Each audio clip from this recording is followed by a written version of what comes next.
Nom Nom delivers fresh food with whole ingredients backed by veterinarian science. Science tells us that a dog's health starts in the bowl, so improving their diet is one of the best ways to help them live a long and happy life. Nom Nom's food is full of proteins your dog loves and the vitamins and nutrients they need to thrive. All you have to do is order, pour, and serve. Ready to make the switch to fresh? Order Nom Nom today. Go to https://trynom.com/curveball and get 50% off your first order plus free shipping. That's https://trynom.com/curveball. Plus, Nom Nom comes with a money-back guarantee. If your dog's tail isn't wagging within 30 days, Nom Nom will refund your first order. No fillers, no nonsense, just Nom Nom. Welcome to the Living the Dream podcast with Curveball. If you believe, you can achieve.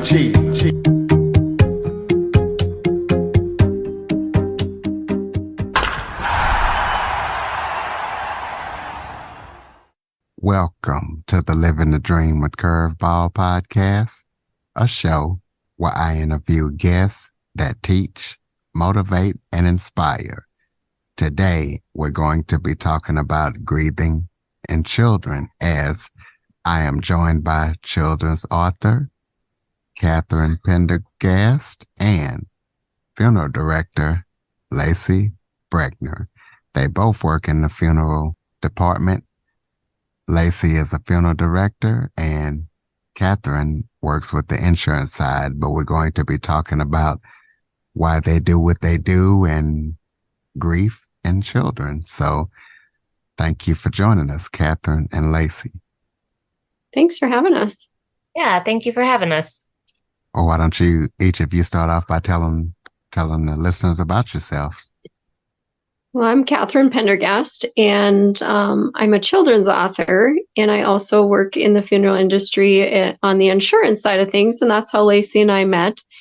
And I've written several other books kind of about animals, dogs, and other things like that. And one day, Lacie and I, we were just visiting, and we were talking a lot about the fact that there's not a lot of tools and resources for families that have children during the funeral process. And so we created a set of books to help children during a time of loss. And those books help children, parents start the conversation with their children.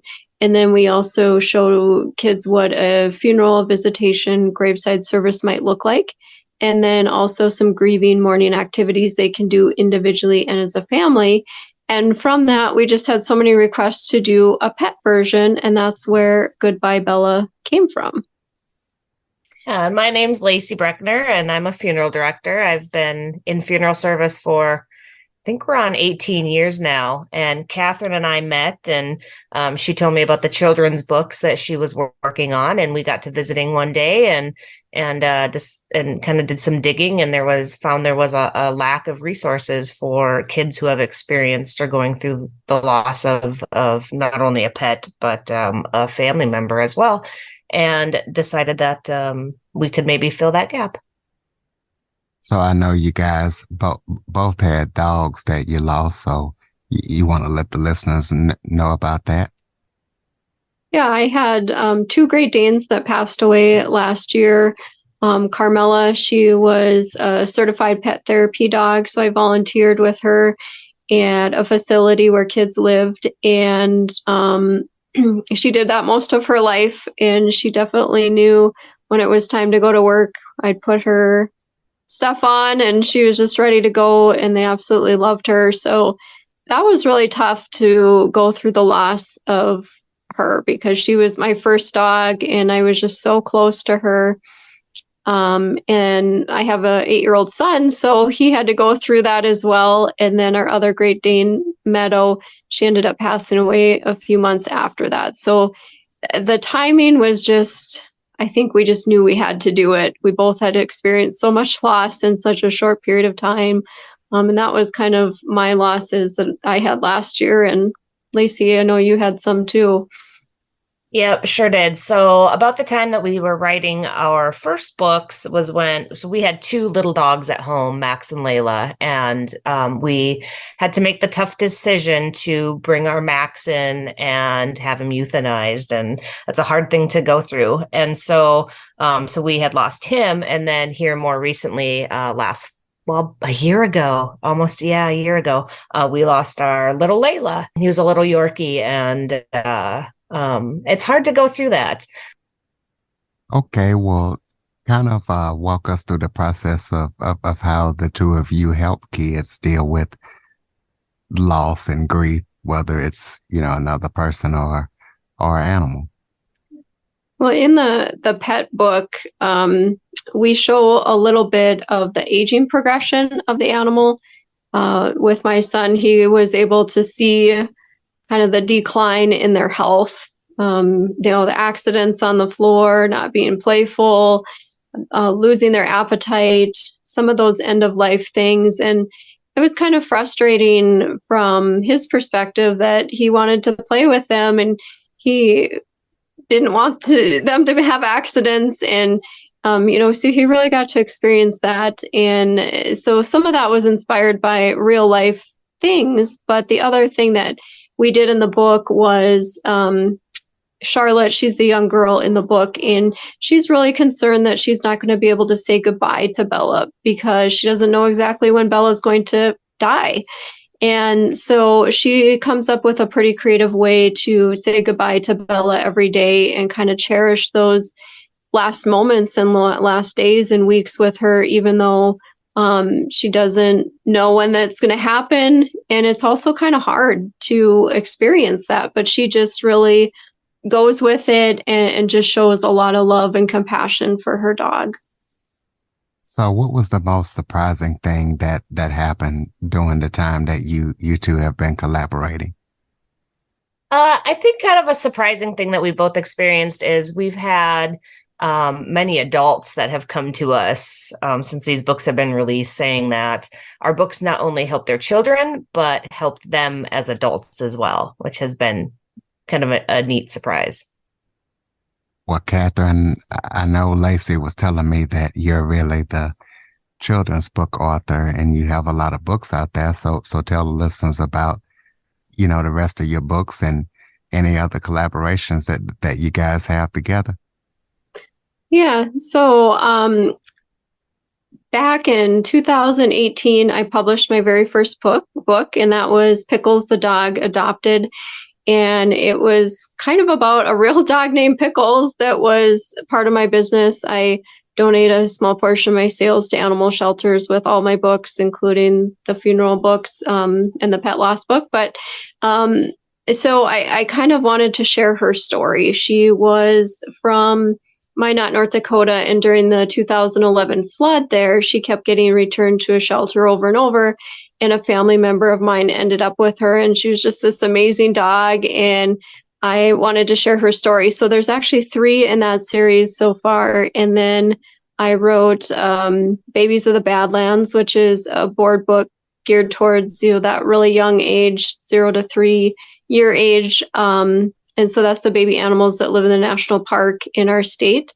And then I also wrote a dinosaur book with my son. He loves dinosaurs. And we wrote a book about his favorite dinosaur, Spinosaurus. And then Lacie and I collaborated on the funeral books and now on the pet loss book. So I think I have about 8 books total now, and which has been wonderful. Throughout my career, which hasn't been very long, I was able to win, I think, 6 national awards with the books and became a #1 bestseller and just lots of things that were really cool that ended up happening. It was never a dream of mine to be a children's author or to be an author at all. It just all kind of happened and came together. And now I can't imagine not doing that. Okay, well, tell us about any upcoming collaborations that you guys are working on that we need to be aware of and know about.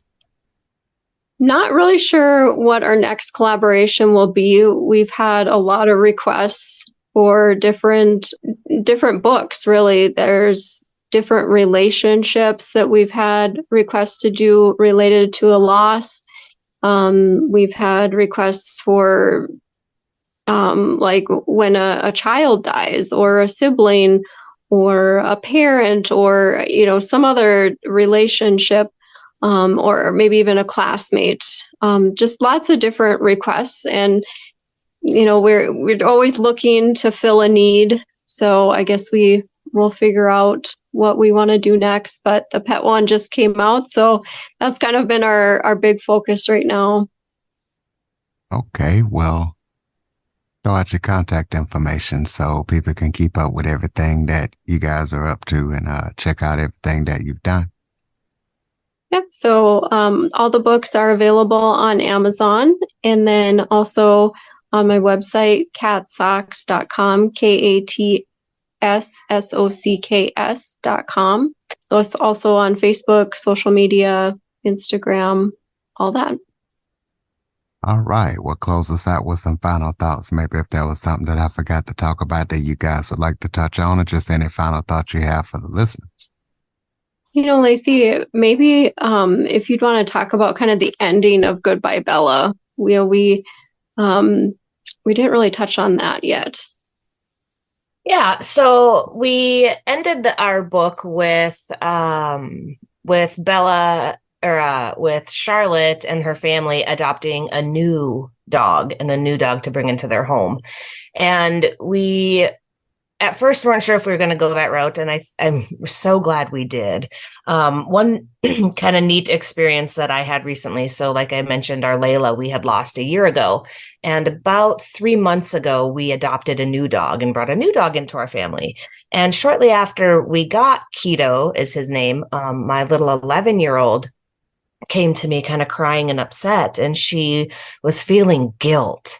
So several months after the passing of our dog, and we get a new dog, and my little one is feeling guilty. And she said, Mom, I feel so bad that I'm worried that if I love a new dog and I love Keto, does that mean I didn't love Layla or Max? And does that mean that their life didn't matter? And I looked at her and I said, oh, honey, we have so much love in our hearts, and we have love and room to love more than just one or two animals. We can love many animals.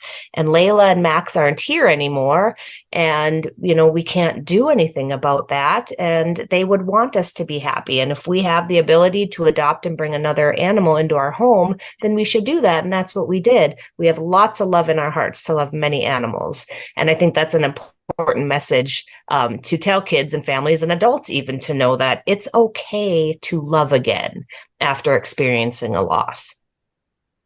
Absolutely, ladies and gentlemen. Be sure to check out Katherine and Lacie's books and everything that they're up to. And if you know somebody that's going through the grieving process, whether it's an adult or a child, get on the website and check it out, pick up the books. Please be sure to follow, rate, review, share this episode to as many people as possible. If you have any guests or suggestion topics, cjackson102@cox.net is the place to send them. As always, thank you for listening. And Katherine and Lacie, thank you for joining us today. Thank you. Yes, thank you. For more information on the Living the Dream podcast, visit www.djcurveball.com. Until next time, stay focused on living the dream.